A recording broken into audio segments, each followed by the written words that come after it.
Everyone ఇదేంటనుకుంటున్నారా? పాపం మా ఆయన డీమార్ట్ కోసం రాసుకున్న లిస్ట్. ఇవి మాత్రమే తేవాలి, ఇంకేం టచ్ చేయకూడదు అన్నట్టు రాశారనమాట. కానీ మనం అలా ఊరుకుంటామా? నువ్వొద్దు అన్నారు. బట్ నేనే ఇంట్లో ఏముంటాను అలా వస్తానని చెప్పాను.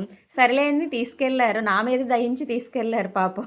పా తీరా ఎళ్ళాక ఏమైంది అనేది మీరే వీడియో చూసి చెప్పేయండి. మీరు ఏ ఆయిల్ తీసుకుంటారు? మేమైతే ఫార్చునేట్ ఆయిల్ వాడుతున్నాము ఇక్కడ.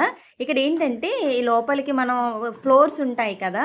సో, అన్నీ పైకి తీసుకెళ్ళాం కదా కనుక వీళ్ళు ఒక సెపరేటివ్ పెట్టారనమాట. గ్రౌండ్ ఫ్లోర్‌లో గ్రోసరీ తీసుకున్నాక మీరు పక్కన పెట్టేయొచ్చని.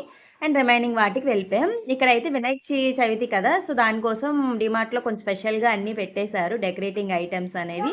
మేము కూడా ఇంకా ఆగుతామా చూసేసుకున్నాం. ఈ డీమార్ట్‌కొచ్చాక పిల్లలు ఆగుతారా? అది కూడా తీసేసుకున్నాం. ఇలా ఇలా అవుతున్న కొద్దీ మనం ఇంకా బట్టలు చూసాక ఆగుతామా? అవి కూడా తీసేసుకున్నాం. అయితే అస్సలు తగ్గేదేలే అన్నది. ఇప్పుడు చూడండి ఇది లిస్టు 4471. మా ఆయన రాసుకున్న లిస్టు పాపం 1000, 2000 అవుతాయన్నారు. చూస్తే ఇది. ఏ డీమార్ట్‌కెళ్ళినా ఇలానే అవుతుందా? అయితే మీ యొక్క ఎక్స్‌పీరియన్స్‌ని నాకు కామెంట్ రూపంలో చెప్పేయండి. అండ్ లైక్ చేయడం మాత్రం మర్చిపోకండి. Bye bye.